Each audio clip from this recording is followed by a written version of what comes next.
Assalamualaikum warahmatullahi wabarakatuh. Halo adik-adik, apa kabar? Semoga sehat selalu ya. Nah, pada video kali ini kita akan mereview kembali bab 3, yaitu tentang zat dan karakteristiknya. Nanti di dalamnya kita juga akan membahas latihan-latihan soal pada bab 3. Nah, ini ya materi yang sudah kita pelajari pada bab 3. Masih pada ingat nggak nih? Yang pertama ada zat atau materi, yang kedua klasifikasi materi dan karakteristiknya. Di dalamnya ada zat padat, zat cair, dan zat gas. Yang ketiga unsur, senyawa, dan campuran. Yang keempat asam, basa, dan garam. Yang kelima pemisahan campuran. Yang keenam sifat fisika dan kimia. Dan yang terakhir perubahan fisika dan kimia. Selanjutnya kita akan membahas tentang latihan soal. Nah, ini ya, yang pertama ada di bawah ini yang termasuk unsur adalah NaCl, yang B Au atau emas, kemudian yang C H2O, yang D air santan. Nah, yang mana nih yang termasuk unsur? Ingat kembali ya, pengertian dari unsur sendiri. Unsur merupakan zat tunggal yang paling sederhana dan tidak bisa diuraikan lagi. Berarti yang mana yang termasuk unsur? Nah, iya betul, yang B Au. Nah, atau bahasa Indonesianya emas. Lanjut nomor 2. Berikut ini yang termasuk campuran adalah A air teh, B Fe atau besi, yang C CO2, yang D natrium atau Na. Nah, yang mana yang termasuk campuran? Ya, betul, yang air teh atau yang A. Ya, ini termasuk campuran karena Fe termasuk unsur, kemudian CO2 merupakan senyawa, dan natrium merupakan unsur. Nomor 3, senyawa H2O atau air merupakan senyawa yang dapat diuraikan menjadi unsur A. nitrogen dan oksigen, B. karbon dan oksigen, C. karbon dan hidrogen, D. hidrogen dan oksigen. Nah, H2O, nih H2O yang mana nih?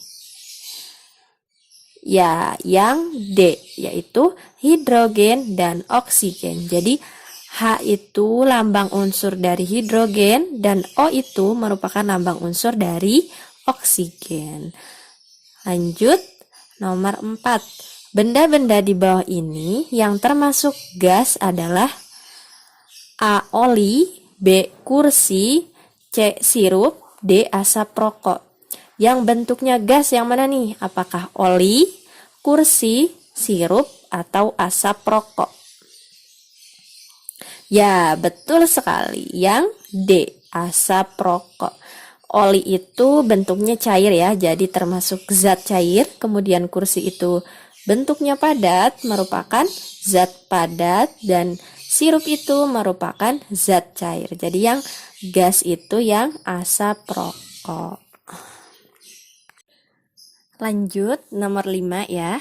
Di bawah ini benda-benda yang mengandung larutan basa adalah A. jeruk, B. sampo, C. garam dapur, D. cuka. Nah, yang mana nih kira-kira? Jeruk, sampo, garam, atau cuka? Nah, betul ya. Yang mengandung basa yaitu sampo. Kalau jeruk itu kan rasanya masam, berarti dia mengandung larutan asam. Garam dapur jelas dia merupakan garam. Dan cuka itu merupakan contoh dari larutan asam. Selanjutnya, berikut ini yang termasuk ciri-ciri larutan asam adalah A. rasanya pahit, B. licin di kulit, C. menyebabkan korosi, D. mengubah lakmus merah menjadi biru. Jawabannya yang C. Iya, betul. Menyebabkan korosi. Kalau rasanya pahit, itu ciri-ciri dari apa? Ya, ciri-ciri dari basa. Licin di kulit juga ciri-ciri dari basa. Dan yang mengubah lakmus merah menjadi biru juga merupakan ciri-ciri dari basa, karena larutan asam itu mengubah lakmus biru menjadi merah. Nomor 7, hasil dari reaksi netralisasi adalah garam dan air, oksigen, larutan asam, atau larutan basa. Ya betul, yang garam dan air. Next, di bawah ini yang termasuk macam-macam pemisahan campuran, kecuali A. Respirasi, B. Filtrasi, C. Sublimasi, D. Destilasi. Yang mana nih?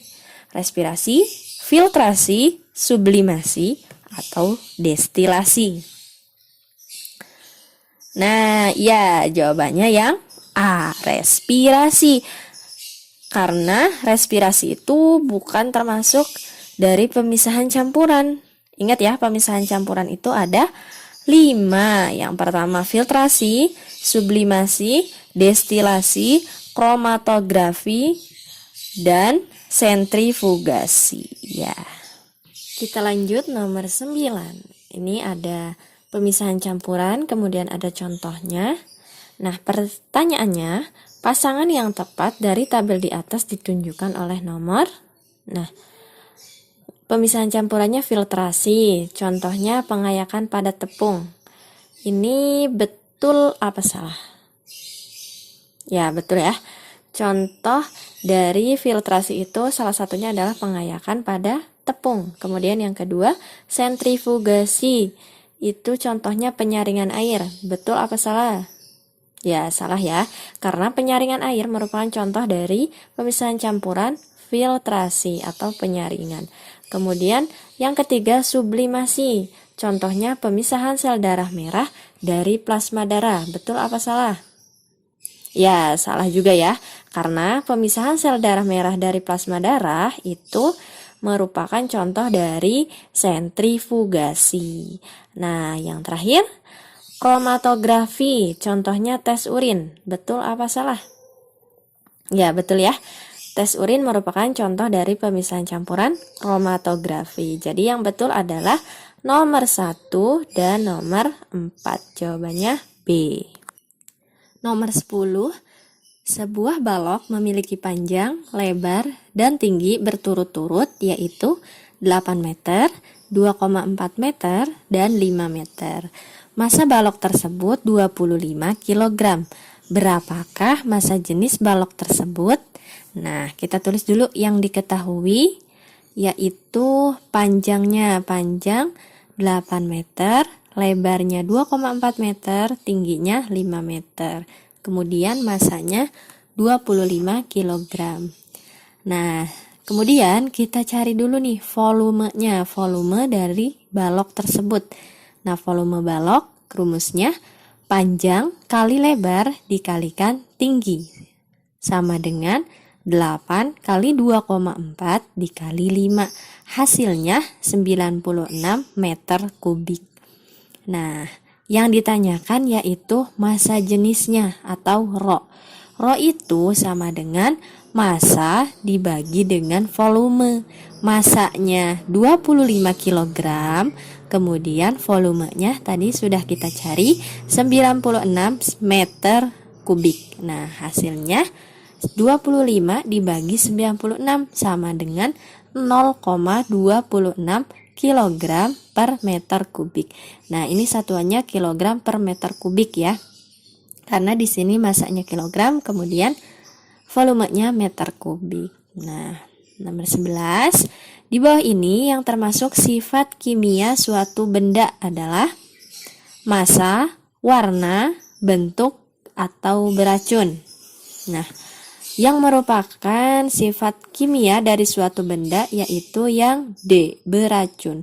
Massa, warna, dan bentuk itu merupakan sifat fisika dari suatu benda. Nomor 12, perubahan wujud dari cair menjadi gas disebut A. Mengembun, B. Menyublim, C. Menguap, D. Membeku. Ya, kalau dari cair menjadi gas itu namanya menguap. Ya, kalau mengembun itu dari gas menjadi cair. Kemudian kalau menyublim itu dari padat menjadi gas.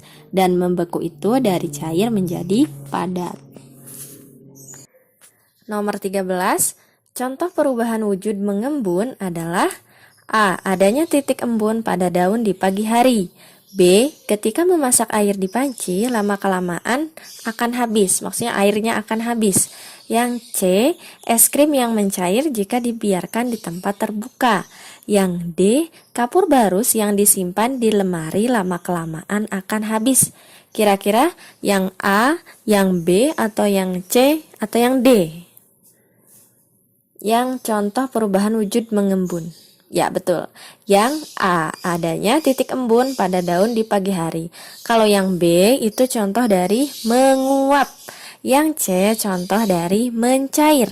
Yang D contoh dari menyublim, perubahan wujud dari zat padat menjadi gas. Yang nomor 14, yang termasuk contoh perubahan kimia adalah A. Mencair, B. Membeku, C. Pembakaran kayu dan korosi, yang D. Mengkristal dan fermentasi. Yang betul yang mana nih? Ya, yang C. Pembakaran kayu dan korosi. Yang A. Mencair, yang B. Membeku itu termasuk perubahan fisika. Betul, perubahan dari fisiknya. Kemudian yang D. Mengkristal dan fermentasi. Mengkristalnya itu perubahan fisika, dan fermentasinya itu perubahan kimia. Jadi yang paling tepat adalah yang C.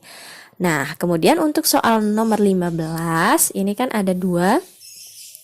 Silahkan kalian kerjakan sebagai tugas pada selembar kertas, kemudian nanti dikumpulkan. Nah, dikumpulkannya bersama soal dan jawaban dari nomor 1. Jadi, kalian tulis ulang nomor 1 sampai nomor 15 soal beserta jawabannya pada selembar kertas ya. Jangan lupa dikasih nama, kemudian diberi kelasnya. Nah, bisa dipahami ya. Mungkin cukup sekian untuk pertemuan dan pembahasan soal pada kali ini. Semoga bermanfaat. Wassalamualaikum warahmatullahi wabarakatuh.